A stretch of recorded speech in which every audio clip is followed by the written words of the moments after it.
Projeta para mim Hebreus capítulo 1. Quantos estavam aqui no culto da ceia do mês passado? Levanta a mão. Há um mês atrás, eu ministrei Hebreus capítulo 1. E eu decidi dar continuidade ao estudo de Hebreus capítulo 1 hoje. Por quê? Porque eu só falei sobre 3 ou 4 versículos há um mês atrás. Então eu queria aproveitar que hoje é culto de ceia para continuar a exposição deste capítulo tão poderoso da palavra de Deus, que é Hebreus capítulo 1. Glória a Deus. Lembrando que esse mês de setembro eu irei começar na nossa igreja um estudo que você não pode perder. Esse mês nós vamos começar o estudo do livro de Números, Rakataramanaias, né? Você tem que dar uma oradinha em línguas, né? Porque senão alguém desanima por ouvir números, né? Pastor, números, que legal, né? Não podia ser um evangelho, né? Filho, deixa eu te contar uma coisa. Toda a palavra de Deus é poderosa.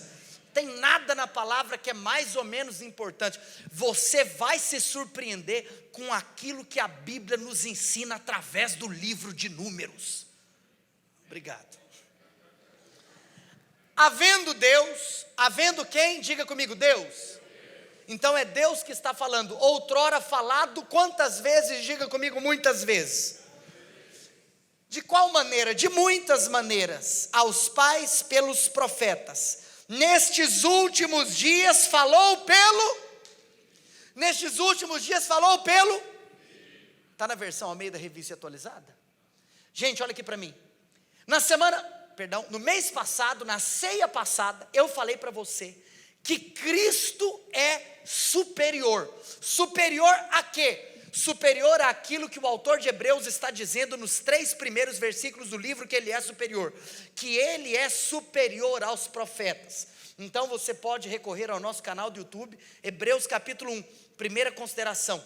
Cristo é superior aos profetas. É isso que os 3 primeiros versículos nos ensinam. Nesses últimos dias nos falou pelo Filho. Ou seja, mais forte do que falar pelos pais, mais forte do que falar pelos profetas, é falar pelo Filho. Olha, deixa eu dizer algo para você. Eu disse isso para você, que quando Jesus fala, toda a revelação cessou. Porque até então, os patriarcas falaram sobre ele, os profetas apontaram para ele, mas quando o verbo de Deus se encarna aqui no meu corpo, no corpo que você tem, ele se encarnou, ele se tornou carne. Esta carne, é claro que ele não tinha a natureza pecaminosa dentro dele, até porque você sabe que a gravidez de Maria foi uma gravidez miraculosa. Maria não concebeu e deu à luz 9 meses depois de ter se deitado com o homem, não, foi o Espírito Santo quem colocou Jesus no ventre de Maria. Ou seja, Jesus não nasceu no pecado como eu e você nascemos.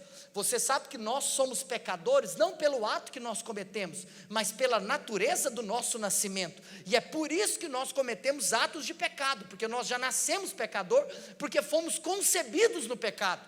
Agora, Jesus não nasceu fruto de uma relação entre homem e mulher, ou seja, não existe um sêmen humano em Jesus. Jesus, ele foi concebido através de um milagre de Deus. Agora, tendo em vista que Jesus não tem natureza pecaminosa, isso não quer dizer que o corpo que ele teve foi um corpo, né, glorificado como aquele qual nós teremos um dia.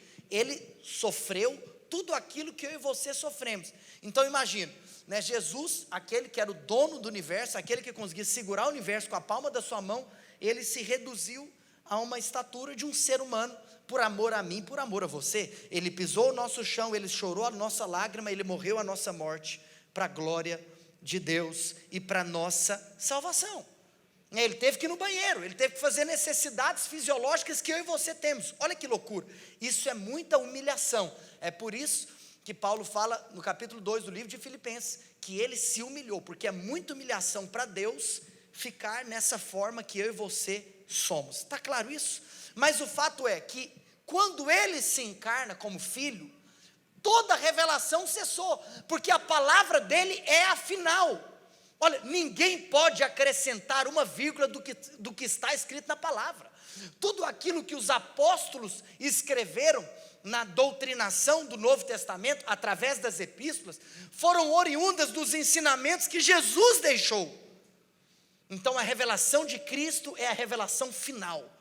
E a palavra do Senhor continua dizendo que depois dele ter dito, pelo Filho, a quem constituiu herdeiro de todas as coisas, é por isso que ele é maior que os profetas, pelo qual também fez o universo, é por isso que ele é maior que os profetas, ele que é o resplendor da glória e a expressão exata do seu ser, é por isso que ele é maior que os profetas, sustentando todas as coisas pela palavra do seu poder, é por isso que ele é maior que os profetas, depois de ter feito a purificação dos pecados, é por isso que ele é maior que os profetas, assentou-se à direita da majestade nas alturas, é por isso que ele é maior que os profetas. Há um mês atrás foi isso que eu preguei para você. E hoje, pastor, você fala, mas não prega. Verso 4: tendo se tornado tão superior aos anjos. Diga comigo, superior aos anjos.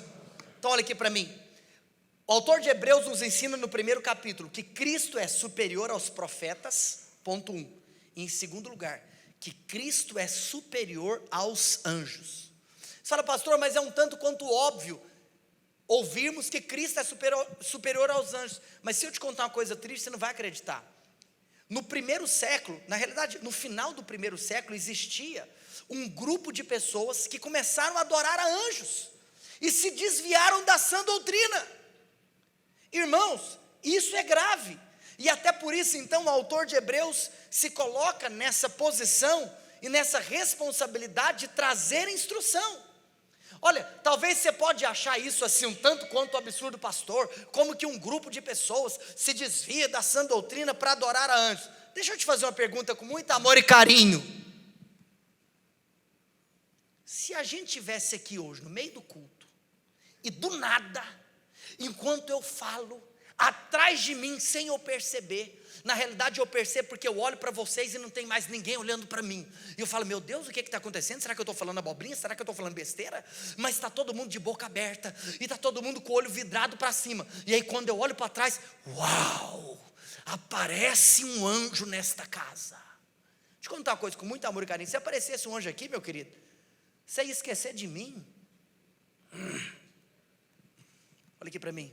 E talvez, quando acabasse esse culto, você ia virar para a pessoa que faltou o culto e falar assim, ei, tu não acredita o que aconteceu. Na realidade o Instagram ia contar, porque você ia filmar, e você ia marcar a igreja que aparece anjo, e aquilo todo, e a gente ia repostar, e o mundo ia ver, que uau, meu Deus do céu, um anjo apareceu no culto da igreja Emaús. Porque vamos falar com muito amor e carinho? Porque você é muito fãzinho de anjo. Deixa eu te contar uma coisa. Por que você não usa essa mesma intensidade para falar? Enquanto nós ouvimos a palavra, Deus se manifestou naquele lugar. Sim, alguns entenderam o que eu falei. Ei, às vezes nós somos muito emocionados com uma presença talvez angelical. Mas meu amigo, se aparecer anjo, glória a Deus. Eu vou falar para ele, né? Que prazer, né? O Senhor me conhecer. Está claro isso? O sonho do anjo é aparecer, cara. E eu sei que existem alguns nesse lugar. Obrigado, glória a Deus. Por quê? Porque existem anjos ao meu e ao seu derredor. E deixa eu te contar uma coisa. Não vou falar que é o sonho do anjo, porque Deus é tão perfeito que Ele cria todo mundo com uma santa alegria em viver para Ele e acabou. Mas deixa eu te contar uma coisa. Ei, eu e você temos privilégio que anjo nenhum tem. Você lembra quando um anjo apareceu para Cornélio? E pela primeira vez o evangelho seria pregado aos gentios? O que é que o anjo falou para Cornélio? Lá na cidade de Jope. Cornélio, chama um homem chamado Pedro. Na realidade, perdão, o anjo apareceu para Cornélio na cidade de Cesareia Marítima. Pedro que estava em Jope, né? Alguém confere aí para mim? É isso. Atos capítulo 10. O anjo aparece para Cornélio na cidade de Cesareia Marítima. Pedro estava na cidade de Jope. Aí o anjo vira para Cornélio e fala assim, Cornélio, manda chamar Pedro. Em outras palavras, porque Pedro tem que vir aqui pregar. Por que o anjo mandou chamar Pedro? Porque você pode fazer algo que anjo não pode fazer. Você pode abrir a boca e pregar o evangelho da salvação de Cristo Jesus. É por isso que quando Pedro sai da cidade de Jope e chega na cidade de Cesareia Marítima, Pedro faz aquilo que anjo nenhum pode fazer, porque a visita de Pedro é uma visita superior à de anjos. Por quê? Porque nós temos uma incumbência que a anjos não foram dados. Então deixa eu dizer algo com muito amor e carinho, glória a Deus pelos anjos. Os anjos, eu vou falar aqui, eles estão ao nosso serviço, amém, glória a Deus. Mas olha aqui para mim, precisamos de entender qual é o lugar de cada coisa, que você não se emocionaria mais, meu desejo é que você não se emocionasse, mais, se um anjo aparecesse aqui, do que se a glória de Deus manifestasse nesse lugar. Você está me entendendo? Cara, nós não precisamos ficar deslumbrados com anjos. Sabe o que é engraçado? Uma coisa que me vem à mente, assim como hoje eu estou falando que ele é superior aos anjos, e mês passado eu falei que ele é superior aos profetas, você pode se lembrar que isso muitas vezes é aquilo que os crentes ficam vislumbrados. Lá no Monte da Transfiguração, Mateus capítulo 17, Pedro, Tiago e João ficaram emocionados com a presença de quem? Quem, gente, que apareceu lá? Moisés e Elias. Eles estavam tão doidos que eles falaram, vamos construir 3 tendas aqui, uma para Jesus, uma para Moisés, outra para Elias. Ei, parou? Você está querendo colocar Jesus no patamar de Moisés e Elias, cidadão? Acorda! Deus apelou e gritou do céu, este é o meu filho amado, a ele ouvi. Em outras palavras, porque o ser humano muitas vezes tem mania de ficar emocionado com profeta ou com anjo.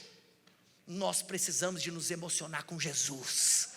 O único que é digno da nossa adoração é Ele, o Rei dos Reis, o Senhor dos Senhores, Cristo Jesus, que é totalmente homem e totalmente Deus.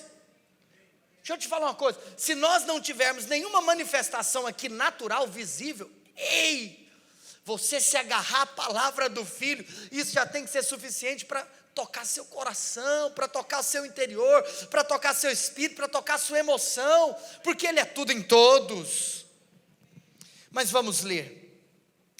Tendo se tornado tão superior aos anjos, quanto herdou mais excelente nome do que eles. Eu vou ler o texto, depois eu venho colocando os pontos. Olha aqui o que está escrito. Ele herdou, ele quem? O Filho. Nome mais excelente do que o nome deles. O nome do Filho é superior. Verso 5: pois a qual dos anjos disse jamais, tu és meu filho, eu hoje te gerei? Que anjo que ouviu essa frase? E outra vez, eu lhe serei pai e ele me será filho? Teve algum anjo que já ouviu isso? Você é filho? Teve um cara que ouviu isso pela primeira vez, esse é o meu filho. Oh meu Deus. E novamente, ao introduzir o primogênito no mundo, diz, e a todos os anjos de Deus o adorem. Ainda quanto aos anjos, diz, aquele que a seus anjos faz ventos e a seus ministros labareda de fogo. Mas acerca do Filho, o teu trono, ó Deus, é para todo sempre, e cetro de equidade é o cetro do seu reino. Amaste a justiça e odiaste a iniquidade. Por isso Deus, o teu Deus, te ungiu com óleo de alegria. Aleluia, está falando para você, porque isso é uma promessa para o Filho que depois se estende a você. Ele ungiu o Filho com óleo de alegria, como a nenhum dos teus companheiros. O Filho foi ungido. Verso 10, no princípio, Senhor, lançaste os fundamentos da terra, e os céus são obras das tuas mãos. Eles perecerão, aqui, essa terra, tu porém permaneces. Tudo nessa terra vai passar, mas ele vai permanecer. Sim, todos eles envelhecerão. Qual veste? Também, qual manto os enrolarás, e como vestes serão igualmente mudados. Tu porém és o mesmo. Diga comigo, és o mesmo. E os teus anos jamais terão fim. Verso 13, ora, a qual dos anjos jamais disse, assenta-te à minha direita, até que eu ponha os teus inimigos por estrados dos pés? Que anjo que ouviu isso? Só ele ouviu isso. Não são todos eles espíritos ministradores, enviados para serviço a favor dos que hão de herdar a salvação. Vem cá, quem que são esses que vão herdar a salvação? Quem?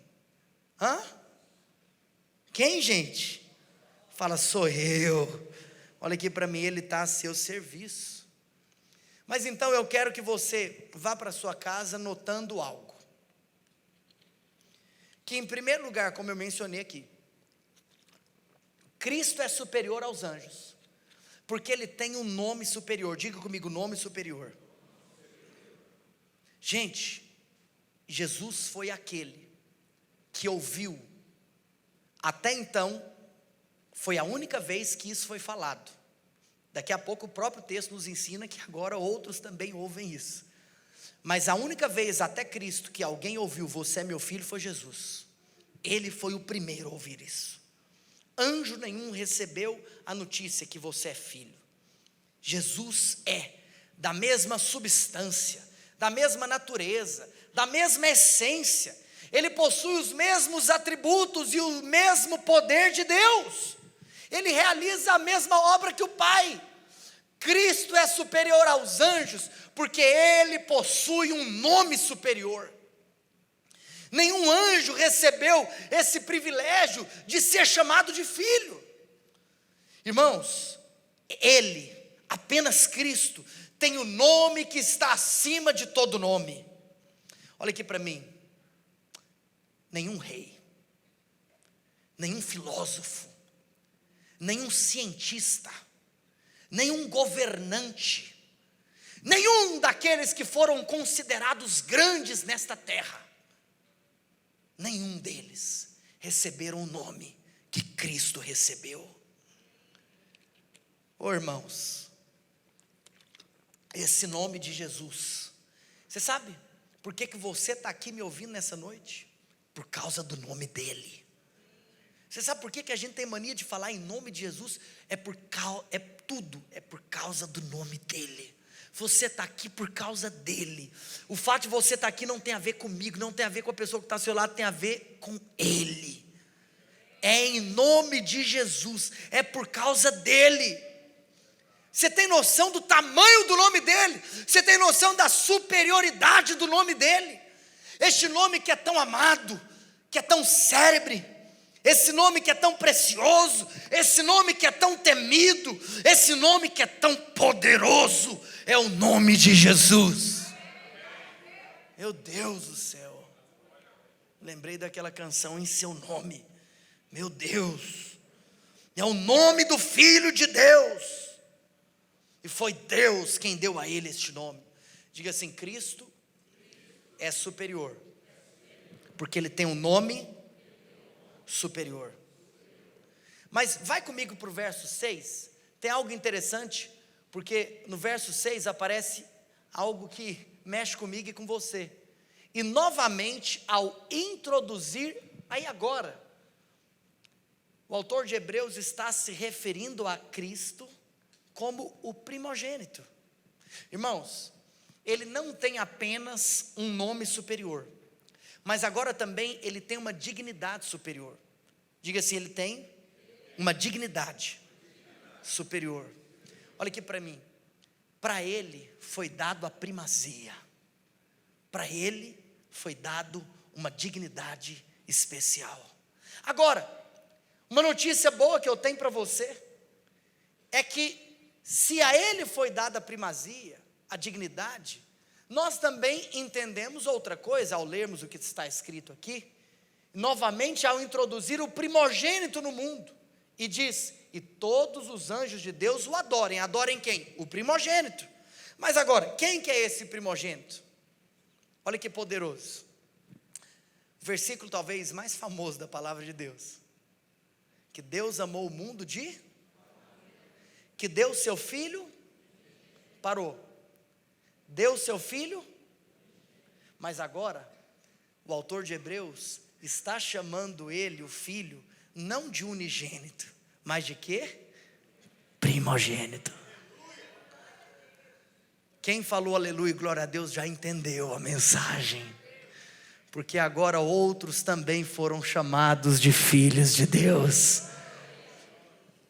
Ao morrer na cruz, ao ressuscitar, ao realizar a obra da expiação, pela eficácia vicária do Calvário, agora eu e você também somos chamados de filhos. Oh, irmãos, nessa noite nós estamos aqui para comer do pão e beber do cálice. Meu Deus. Irmãos, nada é mais profundo do que o verdadeiro evangelho. Irmãos, olha, eu prego de tudo quanto é assunto aqui em cima desse púlpito, você sabe disso. Mas eu vou falar algo para você, esse é o assunto que move a minha vida. Essa é a essência do nosso aqui estar. Hoje ele é primogênito, sabe por quê? Porque Deus decidiu adotar a você, Deus decidiu me adotar, e nós, debaixo desse espírito de adoção, somos considerados filhos. Oh, irmãos. Então, quando Jesus volta em glória e em majestade, na primeira vez que ele veio ao mundo, ele veio como filho unigênito, mas na sua volta em glória e majestade, ele virá como filho primogênito. Oh, aleluia. Diga assim, nome superior. Diga assim, dignidade superior. Mas em terceiro lugar, verso 7, olha aqui para mim, ele tem uma natureza superior. Ainda quanto aos anjos, diz, aquele que a seus anjos, diga comigo assim, faz. Olha aqui para mim, ou seja, ele é aquele que faz. Presta atenção, e aqui depois eu vou falar sobre isso de novo, daqui a pouco, mas o ponto é, se ele é aquele que faz, então ele está na natureza de quem faz, ele está na natureza de quem cria, ele está na posição de quem determina. Por isso, a natureza dele é uma natureza superior. É a natureza de quem estabelece, é a natureza de quem governa, é a natureza de quem determina, é a natureza de quem indica, é a natureza de quem comanda. Oh, meu Deus do céu! Por isso, eu não tenho que adorar a anjos, porque os anjos são a sua criatura. Ele criou os anjos, ele é o Criador. Os anjos estão a seu serviço. Os anjos são seus diáconos. Os anjos são seus servos para cumprir as suas ordens. Aí olha que interessante. Ele é superior aos anjos, ele tem uma natureza superior, ele tem uma dignidade superior, ele tem um nome superior, e ele comanda. E aí o que ele faz com os anjos? Ele faz dos anjos ventos e fogo, labaredas de fogo. Agora, por que ele faz os anjos vento? Sabe por quê? Porque é na velocidade do vento que os anjos obedecem à sua voz. Em outras palavras, ele faz os seus anjos ventos, porque se ele aponta e fala, é para guardar o Gabriel, é para guardar para que ele não tropece em nenhuma pedra. Ele está indo por um caminho e tem uma pedra lá na frente, mas eu vou enviar anjos, vão e livrem o Gabriel de cair naquela pedra. E aqueles anjos vão ao serviço de Deus, ao comando de Deus, guardar o Gabriel na promessa da palavra de Deus. Sabe em qual velocidade? Na velocidade do vento. Você sabe? Eu tenho para mim que eu e você não temos noção de quantas vezes, na velocidade do vento, ele ordenou anjos para nos guardar. Oh, irmãos, tem como não se apaixonar por esse Deus? Tem como não querer entregar a sua vida completamente a esse Deus?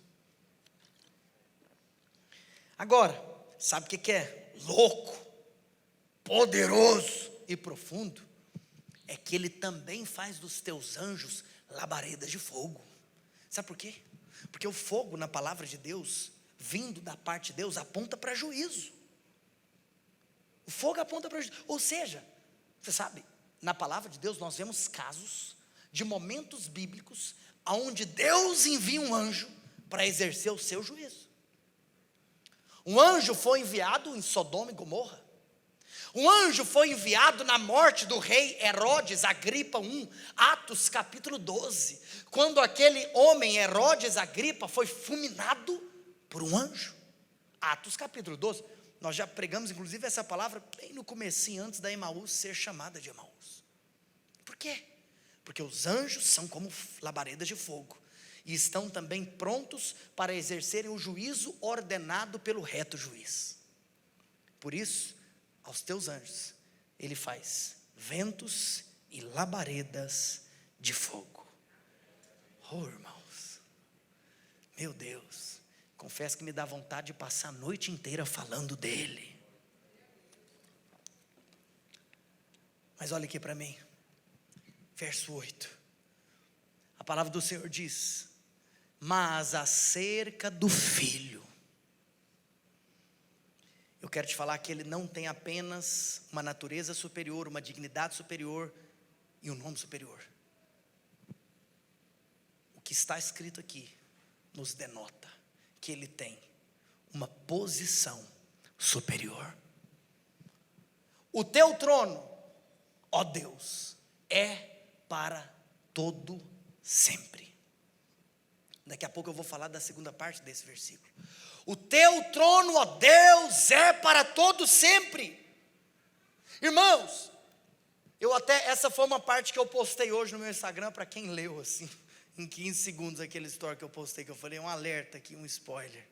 Olha aqui para mim. Você tem noção o que é você entender que ele tem uma posição superior?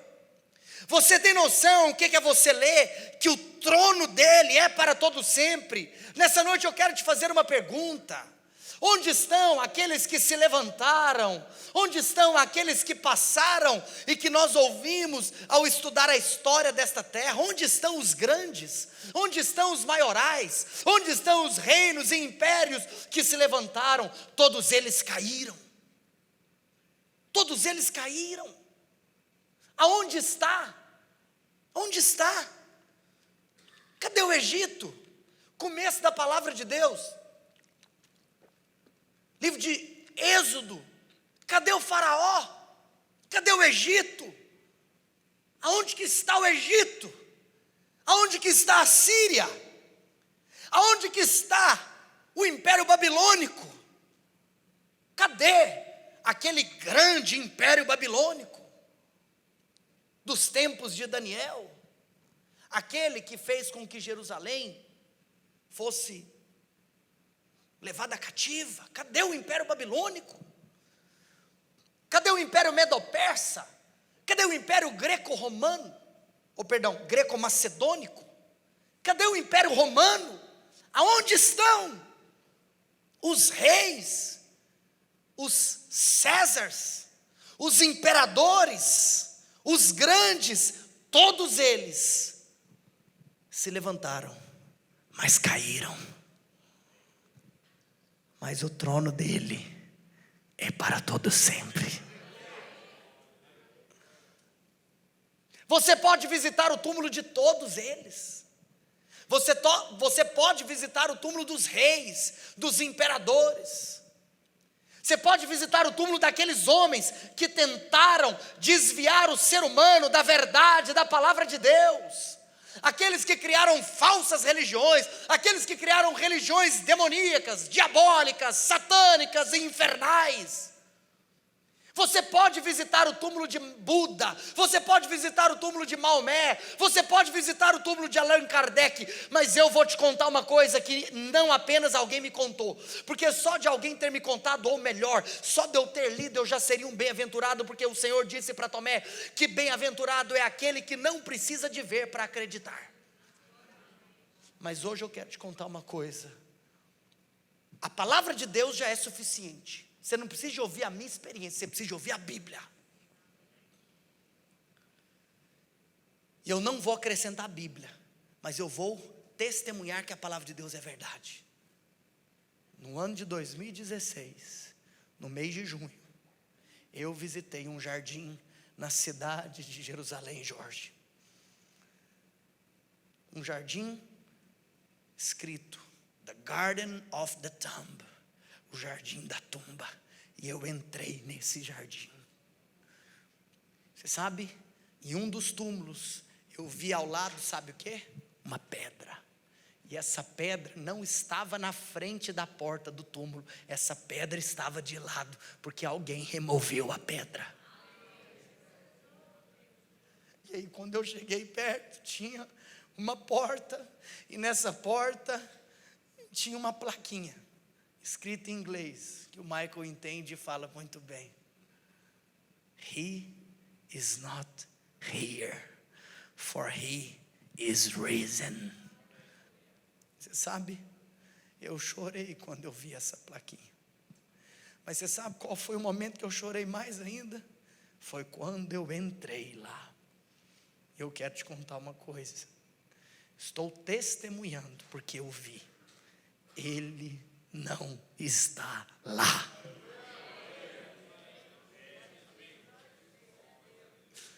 Ele não está lá. Meu Deus.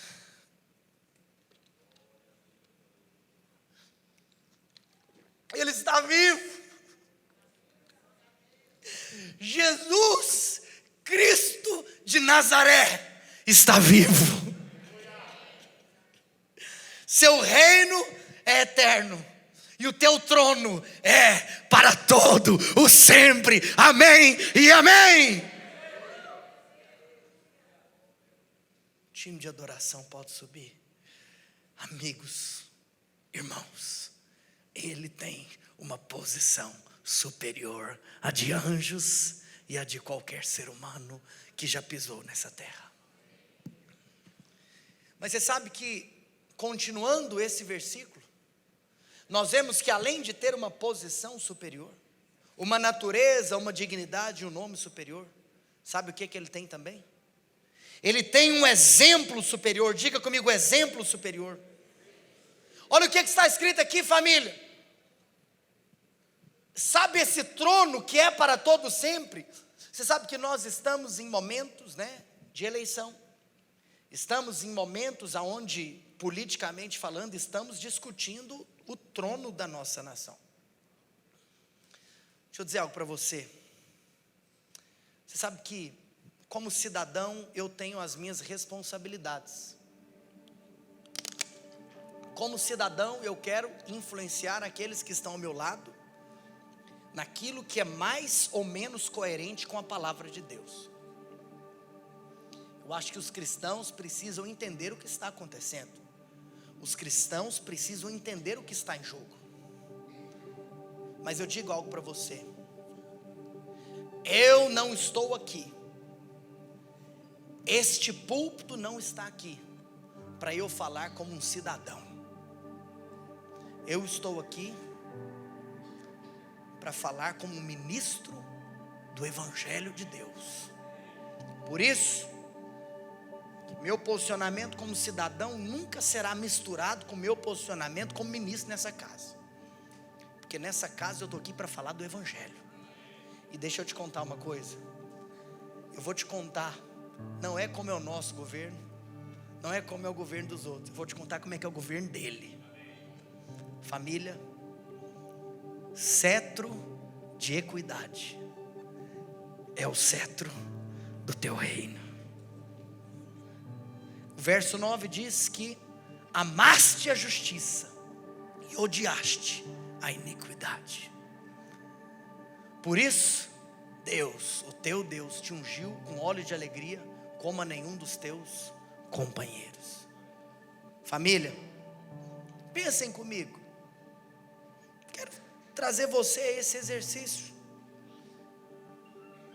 Nos reinos, nos tribunais, nas grandes e supremas cortes, nos poderes maiores das poderosas nações, o que você vê? O que você vê? O que você nota aqui, ali ou acolá?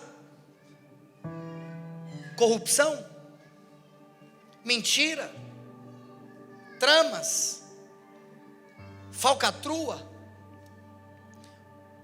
injustiça, falta de equidade. O que você tem encontrado por aí? Mas o trono do Filho de Deus, ele não é apenas um trono eterno. Olha aqui para mim. Se você entender algo, volta para o verso 8. Olha que poderoso isso aqui. O autor de Hebreus está te dando duas características sobre o trono de Deus.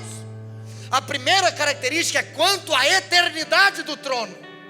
É um trono para todo sempre. Mas a segunda característica não é apenas a respeito da duração do trono, mas é a respeito da estirpe do trono, é a respeito do caráter do trono. Este trono é trono de equidade.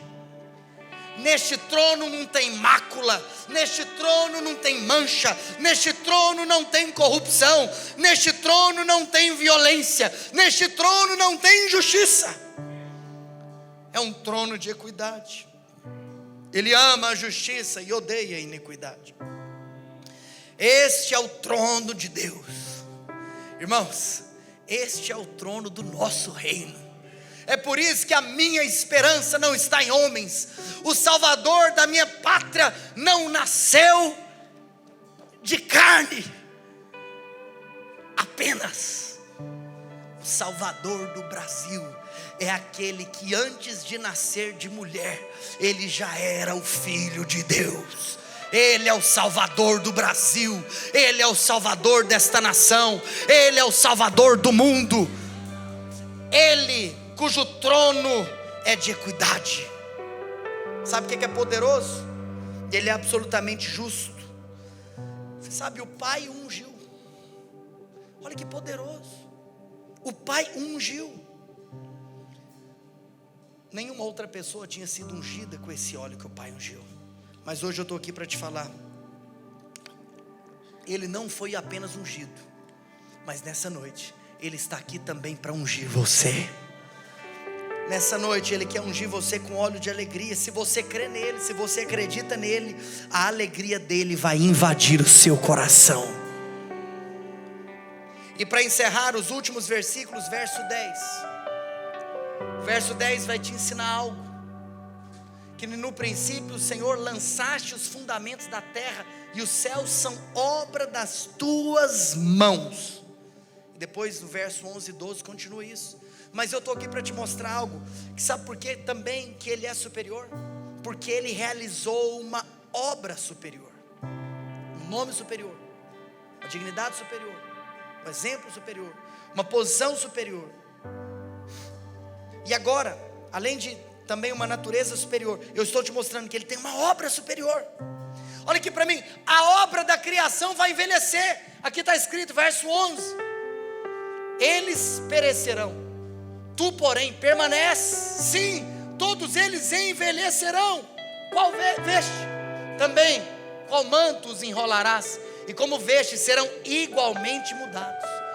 Tu porém és o mesmo, e os teus anos jamais terão fim. Olha aqui para mim, esse mundo vai envelhecer. Eu gosto de uma expressão forte que Pedro usa no capítulo 3 da sua segunda carta, não precisa de abrir. Ele fala que os elementos se desfarão abrasados. 2 Pedro capítulo 3, Pedro está tratando a respeito da volta de Jesus. E nesse contexto ele fala sobre o que vai acontecer com o mundo. E ele fala, elementos se desfarão abrasados. Toda a terra e as obras que nela existem, tudo será atingido pelo fogo. Para que então, depois disso, Ele possa estabelecer a tua nova Jerusalém, que será um novo céu e uma nova terra. Oh, irmãos, a criação, assim como o nosso corpo, irá envelhecer, irá enrugar, irá ficar caquético, mas Deus vai nos trazer um corpo novo. Glória a Deus por isso. Um corpo que será imortal, um corpo que será incorruptível, um corpo que será imutável, um corpo que será glorioso, um corpo que será espiritual, um corpo que será celestial. Oh, irmãos, glória a Deus. Este corpo não vai se desintegrar, esse corpo não vai ficar caduco, esse corpo não vai enrugar, esse corpo não vai envelhecer. Nós seremos o corpo dele. Ele é o mesmo, nada disso aconteceu com ele. És o mesmo, porque ele tem uma obra superior. Em último lugar, versos 13 e 14. A última coisa que eu quero ministrar ao seu coração,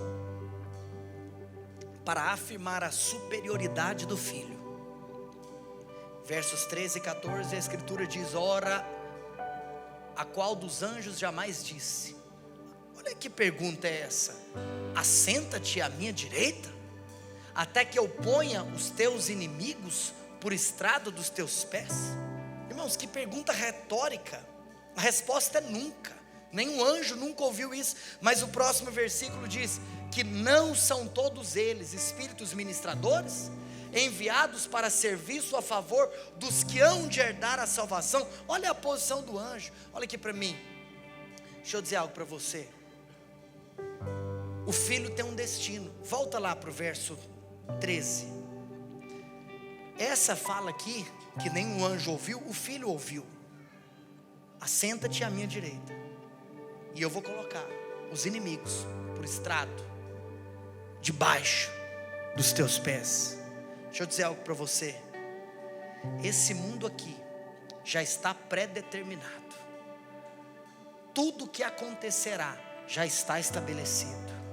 Eu digo algo para você nessa noite: o filho já tem um destino estabelecido. Não apenas o filho, mas o mundo, todos os seres humanos, toda a criação e toda a criatura. E o destino do filho é um destino superior ao destino de anjos. Ele tem um destino superior. Nenhum anjo ouviu o que ele ouviu. Esse filho que se esvaziou, que tomou a forma de servo, que se humilhou até morrer a morte de cruz, mas que depois de morrer ressuscitou e hoje está no céu, está à destra do Deus Pai, do Todo-Poderoso. É Ele, irmãos. Nós estamos nos referindo a Ele. É Ele quem recebe do Pai essa promessa. Então eu vou te contar uma coisa: se Ele recebeu essa promessa, isso vai acontecer. E aí, quando todos os teus inimigos estiverem por estrado dos teus pés, irmãos, saiba de algo: Ele entregará o seu reino em suas mãos, nas mãos do Filho, para que o Filho seja tudo em todos. Virá o reino eterno de Cristo Jesus. Nós estamos aqui aguardando ansiosamente o reino de Deus se manifestar na terra. Por isso é impossível lutar contra o Filho. Todos aqueles que tentaram, nenhum deles prevaleceram, e nenhum daqueles que tentarão irão prevalecer também. Satanás, o diabo, a besta, o anticristo, o falso profeta, irmãos, todos eles serão lançados no fogo, no lago de fogo e enxofre. Todos aqueles também cujo nome não estiver sido encontrado no livro da vida, também serão lançados neste lugar. Família, por isso é muita tolice. São nécios aqueles que tentam macular a honra do Filho de Deus, porque o Filho já tem um destino estabelecido, o futuro já está determinado.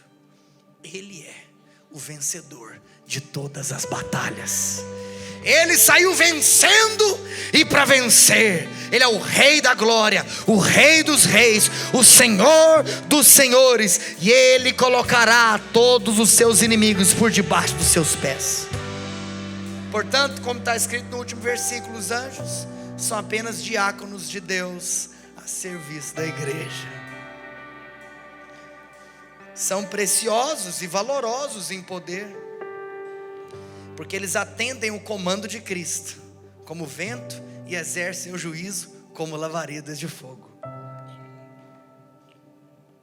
Eles estão a seu, a meu e a nosso serviço. Família, hoje nós estamos aqui para lembrar daquele que é superior. Eu sinto te dizer algo: talvez existem pessoas nos visitando minha pergunta para você nessa noite é: qual compromisso você assume com Jesus hoje? Você sabe, com muito amor eu digo algo para você: hoje é o único dia. Você fala assim, pastor, por que hoje é o único dia? Sabe por quê? Porque você não administra o seu dia de amanhã. Então a tua oportunidade é hoje, a tua oportunidade é agora. Se você ainda não se rendeu aos pés dele, hoje Deus está te dando uma oportunidade. A hora é agora. Quem tem o filho tem a vida, quem não tem o filho não tem a vida. Por isso, se você tiver um filho, você é bem-aventurado, porque você tem a vida de Deus. Se você é batizado nas águas, se você já professou a sua fé de maneira pública, que Cristo morreu em teu lugar, e que ao ser imerso nas águas do batismo, você morreu com Cristo, para também ressuscitar e andar em novidade de vida. Se você participou desse ato solene, dessa incumbência, deste sacramento da nova aliança, eu quero convidar você a participar da mesa do Senhor. Toda a igreja, se coloque de pé.